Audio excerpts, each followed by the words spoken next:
Assalamualaikum warahmatullahi wabarakatuh. Izin memperkenalkan diri, nama saya Nabila Aisyah dengan NPM 211705136 dari kelas B. Dalam video ini bertujuan untuk memenuhi tugas 3 pengantar organisasi komputer saya dalam menjelaskan pengelompokan jenis operasi set instruksi. Di sini ada submateri yang akan saya jelaskan dalam video ini. Yang pertama, pengertian instruksi, karakteristik dan format instruksi, dan ketiga, jenis-jenis set instruksi. Untuk pengertian set instruksi atau instruction set adalah sekumpulan lengkap instruksi yang dapat dimengerti oleh sebuah CPU dengan sebuah kamus berisi daftar perintah apa saja yang dapat dilakukan atau didukung oleh sebuah prosesor, dan biasanya terikat dengan sebuah keluarga arsitektur prosesor tertentu, misalnya itu kali 86 kali 64. Instruksinya berbentuk machine code atau bahasa mesin, aslinya seluruhnya dalam bilangan biner. Untuk programmer, biasanya digunakan representasi yang lebih mudah dimengerti, bahasanya itu yang dapat dimengerti manusia, yaitu dikenal dengan bahasa assembly.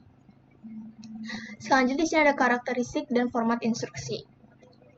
Untuk karakter mesin instruksi, itu terdapat elemen-elemen instruksi mesin ya, yang dibagi menjadi 4, yaitu yang pertama ada operation code atau opcode, yaitu kode operasi yang berbentuk kode biner. Yang kedua ada source operand reference, yaitu operand adalah input operasi. Dan yang ketiga ada result operand reference, yaitu merupakan hasil atau keluaran operasi. Dan yang keempat ada next instruction reference elemen, yaitu menginformasikan CPU posisi instruksi berikutnya yang harus diambil dan dieksekusi. Operand dari suatu sistem operasi dapat berada pada memori utama atau memori virtual, register CPU, dan perangkat IRO atau input-output. Untuk format instruksi, terdapat opkode alamat jadi dalam opkode alamat itu terdapat kode operasi atau opkode yang direpresentasikan dengan singkatan-singkatan yang disebut dengan mnemonik. Contoh dari mnemonik sendiri itu ada add atau adder, yaitu penambahan, sub atau subtraktor, yaitu pengurangan, dan load, yaitu muatan data ke memori. Selanjutnya ada jenis-jenis set instruksi. Untuk yang pertama ada data processing arithmetic. Data processing adalah jenis pemrosesan yang dapat mengubah data menjadi informasi atau pengetahuan. Pemrosesan data ini sering menggunakan komputer sehingga bisa berjalan secara otomatis.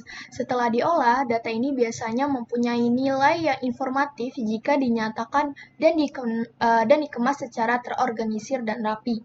Maka istilah pemrosesan data sering dikatakan sebagai sistem informasi. Kedua istilah ini mempunyai arti yang hampir sama. Pemrosesan data mengolah dan memanipulasi data mentah menjadi informasi atau hasil pengolahan. Sedangkan dari sistem informasi, yaitu memakai data sebagai bahan masukan dan menghasilkan informasi sebagai produk keluaran. Untuk jenis yang kedua ada data storage, yaitu memory instruction, yang disebut sebagai memori komputer, yang merujuk kepada komponen komputer, perangkat komputer, dan media perekaman yang mempertahankan data digital yang digunakan untuk beberapa interval waktu. Dalam penggunaan kontemporer, memori komputer merujuk kepada bentuk media penyimpanan berbahan semikonduktor yang dikenal dengan sebutan random access memory atau singkatan dari RAM. Dan kadang-kadang dalam bentuk lainnya yang lebih cepat tapi hanya dapat menyimpan data secara sementara. Akan tetapi istilah dari computer storage ini sekarang secara umum merujuk kepada media penyimpanan massal yang bisa berupa cakram optis, beberapa bentuk media penyimpanan magnetis seperti halnya hard disk, dan tipe-tipe media penyimpanan lainnya yang lebih lambat ketimbang RAM-nya, tetapi memiliki sifat lebih permanen seperti flash memory. Selanjutnya, untuk contoh yang ketiga, ada data movement atau IRO instruction, yaitu proses data movement ini adalah memindahkan atau dapat dikatakan membackup juga data-data dari database yang berupa data, indeks, grant, skema, dan lain-lain ke tempat baru. Tempat baru ini bisa ke dalam database baru atau memang untuk di backup saja.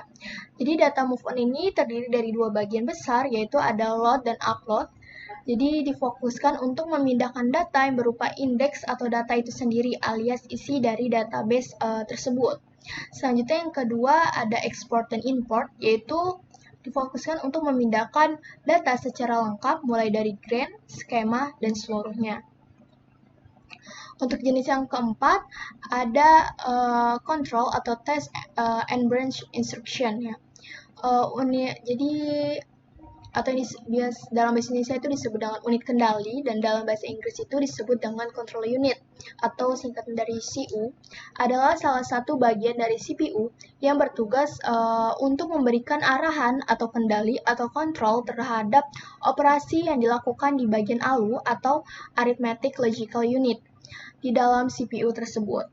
Output dari CU ini akan mengatur aktivitas dari bagian lainnya dari perangkat CPU tersebut. Nah, pada awal-awal desain komputer, CU ini diimplementasikan sebagai ad hoc logic yang susah untuk didesain. Sekarang, CU diimplementasikan sebagai sebuah mikroprogram yang disimpan di dalam tempat penyimpanan kontrol atau control store.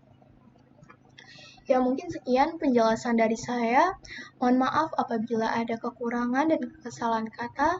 Saya ucapkan terima kasih kepada Bapak Febi Eka Febriansa. Saya akhiri, wassalamualaikum warahmatullahi wabarakatuh.